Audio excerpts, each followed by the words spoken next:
আসসালামু আলাইকুম রহমতুল্লাহি ওয়া বারাকাতুহু। আজকে আমি আপনাদের সামনে যে ভিডিওটা নিয়ে এসেছি, যে আপনি দেখতে পাচ্ছেন বাছুর, এই যে গরুর একটা মানে এক বাড়িতে গরু ট্রিটমেন্ট করতে এসেছিলাম। আমি সেই বাড়িতে আসলে আইসে দেখতে পেলাম যে এই বাছুরটার গরুর পেট দিয়ে মানে দেখলো যে বাছুরটা ঠিক মতো খায় না, আর দেখেন বাছুরটা খুবই কাবু। পরে দেখতে পেলাম যে এটার আসলে কৃমির সমস্যা হয়েছে। এটা জন্মের পরে যে মালিক জন্মের পরে সেই মালিক কখনো একে কোনো কৃমিনাশক দিয়ে থাকে নাই, অথচ ডাক্তারি অনুযায়ী একটা বাছুর যখন জন্ম নেবে 0 দিন থেকে 7 দিনের মধ্যে আপনি তাকে কৃমির ওষুধ খাওয়াবেন, কৃমি মুক্ত করবেন।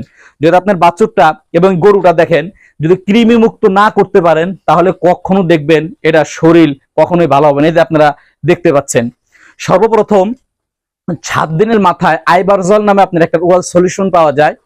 প্রতি 50 কেজির জন্য আপনার 10 মিলি করে আপনি খাওয়াবেন।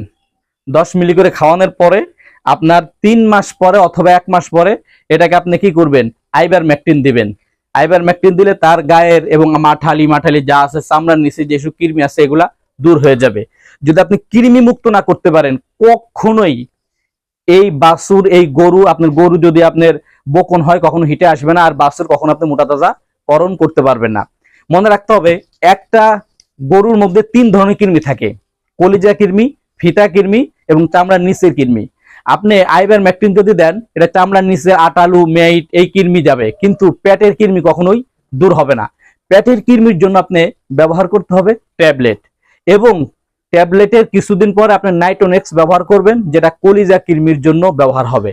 অর্থাৎ প্রথম ট্যাবলেট খাওয়াতে হবে, ট্যাবলেটের কিছুদিন পরে আইভারমেকটিন দিতে হবে, তার কিছুদিন পরে নাইট্রোনেক্স দিতে হবে। যদি আমরা কৃমি মুক্ত করতে পারি, আমাদের অবশ্যই আমাদের এই গরু বাছুর এগুলা সুন্দর থাকবে, মোটা তাজাকরণ হবে। এবং যখন এটা শেষ হয়ে যাবে, শেষ হওয়ার পরে এই যে আপনারা দেখতে পাচ্ছেন হ্যাপাটোবেট, এটা হচ্ছে আপনার একমি কোম্পানি একটা ভালো ঔষধ, কম টাকার ভিতরে এর চেয়েও দামি ওষুধ আছে। আবার অনেকে হয়তো বা কমেন্টে এসে অনেক কিছু বলতে পারেন, আরে ভাইরে এটার যে যাই কিছু বলেন সেটা দেখার বিষয় না, কিন্তু এটা রেজাল্ট মোটামুটি আমি ভালো পেয়েছি অনেকগুলার চাইতে, এর জন্য এটা আমি খাওয়াই। আপনি যেটা ইচ্ছা আপনি সেটা খাওয়ান, ওটা নিয়ে আমার দেখার সময় নেই। যদি পারেন বলতে হচ্ছে হলো কৃমিনাশক দেওয়ার 1 থেকে 2 দিন পর থেকেই, যদি এই বাছুর হয় 3 মাসের অথবা 2 মাসের, প্রত্যেক দিন 30 থেকে 40 ml করে 3 থেকে 5 দিন খাওয়াবেন। এবং এর পাশাপাশি জিঙ্ক কেয়ার, এই যে আপনারা দেখেন স্কেপের জিঙ্ক কেয়ার, এটা খুব ভালো ঔষধ, আপনি চাইলে এটাও খাওয়াইতে পারেন। এর চাইতেও দামি হ্যাপাবিট বেট আছে, হ্যাঁ এগুলাও খাওয়াইতে পারেন। কিন্তু আমি মনে করি কম খরচের মধ্যে ভালো যেটার পারফরম্যান্স পাবেন সেটা হচ্ছে হলো জিঙ্ক কেয়ারের মধ্যে, ঠিক আছে।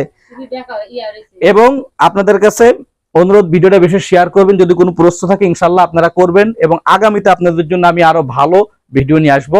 আসসালামু আলাইকুম রহমতুল্লাহ।